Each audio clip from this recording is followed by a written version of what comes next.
Good morning everybody.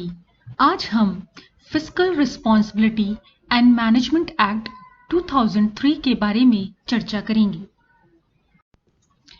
सबसे पहले हम ये समझते हैं कि FRBM एक्ट 2003 क्या है।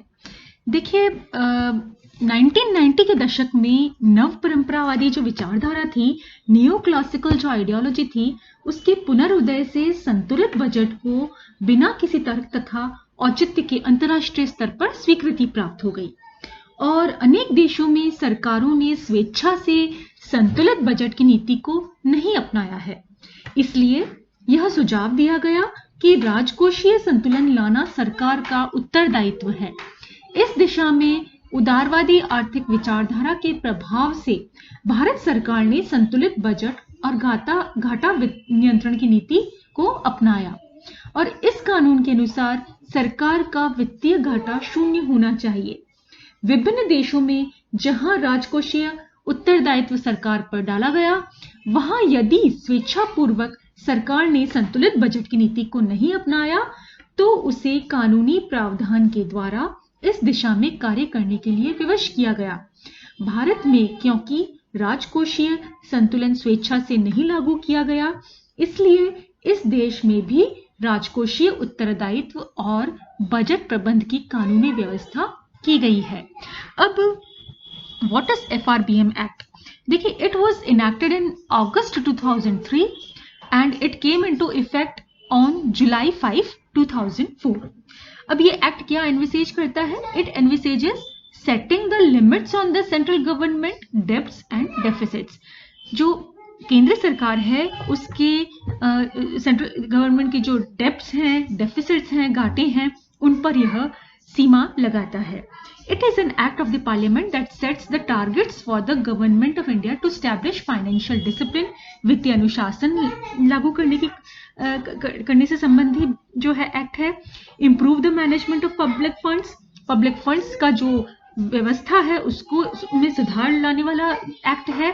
स्ट्रेंथन फिस्कल प्रूडेंस, एक तरह से जो है राजकोषीय नियमितता लाना। एंड रिड्यूस फिस्कल डेफिसिट्स, राजकोषीय घाटे कम करना भी जो है इस एक्ट के द्वारा सुनिश्चित किया गया। फिर द FRBM एक्ट जो है is considered one of the major legal steps taken in the direction of fiscal consolidation in India। तो फिस्कल कंसोलिडेशन करने की दिशा में यह एक इंपॉर्टेंट कानूनी जो है कदम है। अब फिस्कल रिस्पॉन्सिबिलिटी जो मैनेजमेंट एक्ट है, बजट एक्ट मैनेजमेंट एक्ट है, उसको लाने की जरूरत क्यों पड़ी? देखिए, we had socialist type of economy और फिस्कल डेफिसिट पर और डिसिप्लिन पर इससे पहले, इस एक्ट से पहले बिल्कुल ध्यान नहीं दिया गया था।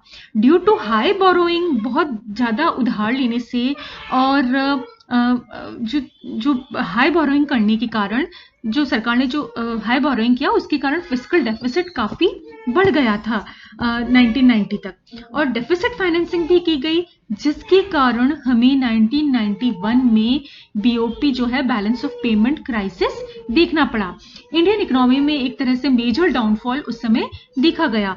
एक तरह से जो ट्विन प्रॉब्लम्स हैं, बैलेंस ऑफ पेमेंट क्राइसिस की और हाई इन्फ्लेशन की, बहुत जो मुद्रास्फीति अपने चरम पर थी 1991 में और भुगतान शेष जो है उसमें भी घाटा भी काफी हो गया था। तो ऐसे समय में 1991 में हम स्ट्रक्चरल रिफॉर्म्स लेकर आए क्योंकि IMF stressed on fiscal consolidation और इससे यह हुआ कि post 1991 role of government economy में कम होना चालू हो गया।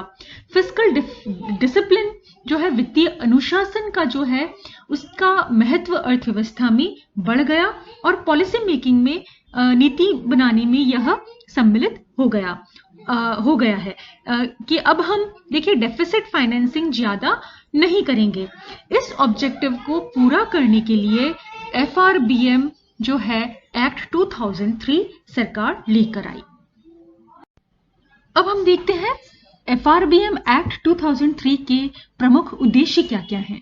तो सबसे पहला जो ऑब्जेक्टिव है वो है to make central government responsible for insuring intergenerational equity in fiscal management. एक तरह से फिस्कल मैनेजमेंट में इंटरजनरेशनल जो इक्विटी है वो लाई जाए। इसके लिए सेंट्रल गवर्नमेंट को जो है रिस्पॉन्सिबल बनाया जाए। दूसरी बात है long term macro economic stability and financial discipline. एक तरह से वित्तीय अनुशासन लाया जाए जो है। फिर तीसरा है bring check on the revenue deficit and fiscal deficit. एक तरह से जो रेवेन्यू डेफिसिट है, राजस्व घाटा है, राजकोषीय घाटा है, दोनों पर एक तरह से नियमन लगाया जाए। फिर improve overall management of public finance by controlling unchecked borrowings. Unchecked जो बोरोइंग्स हैं, अनियंत्रित जो उधार है, उसको कंट्रोल करना, और ओवरऑल जो मैनेजमेंट है लोक राजस्व का, उसको सुधारना। फिर to move towards balanced budget जो है, बैलेंस्ड बजट जो है संतुलित बजट की ओर जो है कि दिशा की में कदम बढ़ाना, और strengthen fiscal prudence and fiscal stability. एक तरह से जो है राजकोषीय स्थिरता लाने का अर्थव्यवस्था में प्रयास करना। फिर bring down fiscal deficit to a manageable 3% of GDP by March 2008। एक तरह से जो राजकोषीय घाटा है उसको 3% ऑफ जीडीपी तक घटाना। फिर introduce transparent fiscal management system in the country. एक तरह से पारदर्शिता लाना जो राजकोषीय जो व्यवस्था है उसमें। फिर इंश्योरिंग इक्विटेबल डिस्ट्रीब्यूशन ऑफ डेब्ट ओवर द इयर्स। जो उधार जो लिया है उसका equitable distribution over the years सुनिश्चित करना।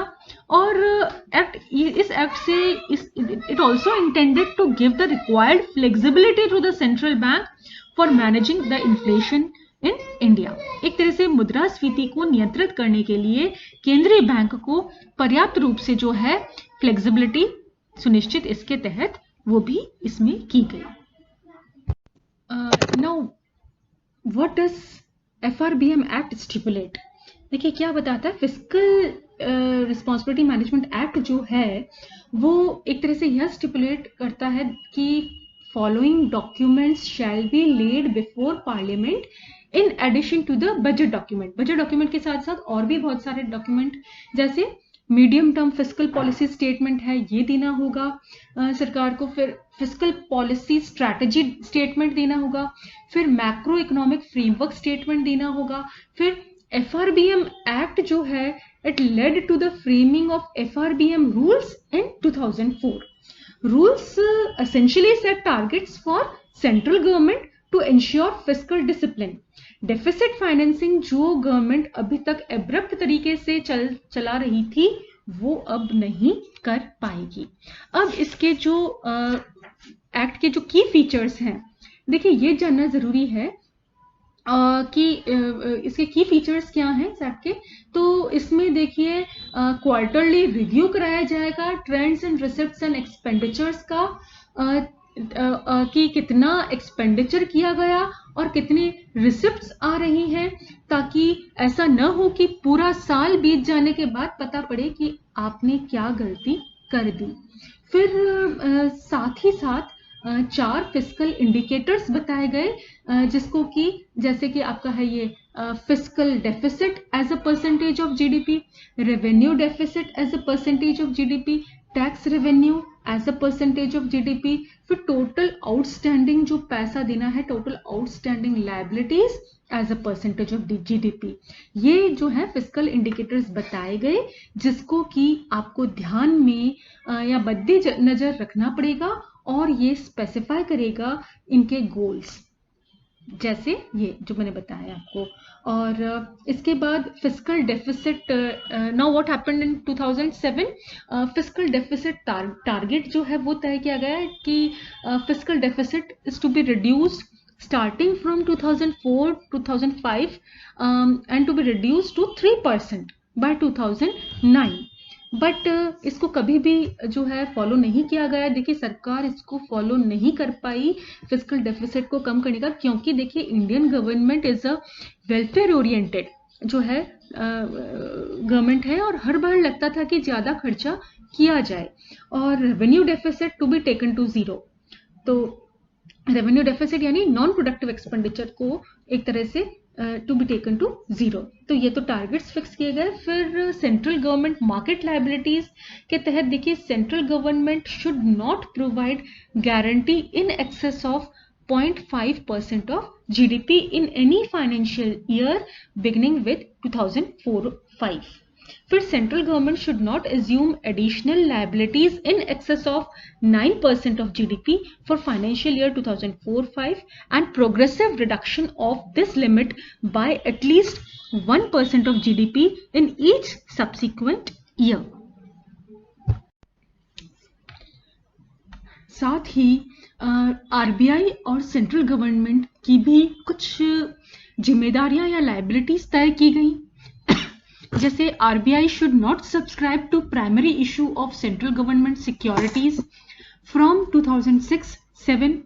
फिर FRBM act states that central government should not borrow from RBI except by way of means and advances. इसी से केवल बोरो करेगी, वरना अन्यथा जो है central government shall not borrow from RBI to meet temporary excess of cash disbursement over cash receipt. फिर कुछ एक्सेप्शंस जो हैं कि कब जो है गवर्नमेंट एफआरबीएम एक्ट को ब्रीच कर सकती है। एक्सेप्शंस क्या क्या हैं कि revenue and fiscal deficit may exceed the targets specified in rules only on grounds as the central government may specify। Exceptional जैसे कि देखिए अभी वर्तमान में कोविड जो है 19 के दौर में प्रेजेंट स्लोडाउन आया हुआ है और सेंट्रल गवर्नमेंट मानती है कि फिस्कल डेफिसिट करना बहुत जरूरी है। इफ नॉट तो देश की जो इकोनॉमी है वो कोलैप्स हो सकती है। Then targets can be breached. फिर इसके बाद जो लेटेस्ट चेंजेस आए हैं एफआरबीएम एक्ट 2003 में, वो ये है कि 2009 जो टारगेट डेट जो फिक्स की गई थी वो सस्पेंड कर दी गई। फिर इफेक्टिव रेवेन्यू डेफिसिट का कॉन्सेप्ट जो है वो लाया गया 2011 में। 2013 में इफेक्टिव रेवेन्यू डेफिसिट का कॉन्सेप्ट को एलिमिनेट कर दिया गया और by March 2015 and further for March 2018। फिर एंड एक और जो है चेंज जो है कि bringing down fiscal deficit to 3% by March 2017 and further to March 2018। फिर एफआरबीएम एक्ट 2003 के संबंध में रिकमेंडेशंस देने हेतु एनके सिंह जो है कमिटी वो कंस्टिट्यूट की गई मई 2016 में और उसने अपनी रिपोर्ट जो है विच कंटेन रिकमेंडेशंस उसको सबमिट किया जनवरी 2017 में। रिकमेंडेशंस जो थी कि कमिटी ने सजेस्ट किया कि यूजिंग डेब्ट as the primary target for fiscal policy. फिर डेब्ट टू जीडीपी जो रेशियो है वो 60% है, 40% इसमें सेंटर का है और 20% इसमें स्टेट का है, टू बी अचीव्ड बाय 2023। और फिर फिस्कल डेफिसिट जो है वो रिड्यूस करके जो है 2.5% तक लाना बाय 2023 और 0.8 तक जो है परसेंट तक लाना है 2023 तक। फिर create an autonomous fiscal council with a chairperson and 2 members appointed by the centre. फिर डिविएशन और एस्केप जो है ब्रीच क्लॉज जो है, देखिए सेंट्रल गवर्नमेंट में deviate on advice by the fiscal council on such grounds as, किस किस ग्राउंड पर जो है सेंट्रल गवर्नमेंट डिविएट कर सकती है एफआरबीएम एक्ट से। एक तो है कि सच एज पहला कंसिडरेशन ऑफ नेशनल सिक्योरिटी के कंसिडरेशन के कारण, फिर जैसे वॉर है, नेशनल कैलामिटी है, कोलैप्स ऑफ एग्रीकल्चर है that affects output and income of the people. फिर है स्ट्रक्चरल रिफॉर्म्स इकोनॉमी में आए और that results in fiscal implications. फिर decline in real output growth हो of at least 3% below the average of the previous 4 quarters. These deviations cannot be more than 0.5% of GDP in a year. फिर buoyancy clause opposite to escape clause हो और फिर during higher economic growth fiscal deficit should be reduced accordingly. फिर conclusion जो है वो ये है कि in a neo liberal era government role is restricted and multi stakeholder approach has to be adhered to, but budgetary deficit is still inevitable. Hence the targets are appropriately set, aiming at zero effective revenue deficit. Further, the targets have to be provided flexibility with a range as in case of inflation and a counter cyclical characteristics. Thank you.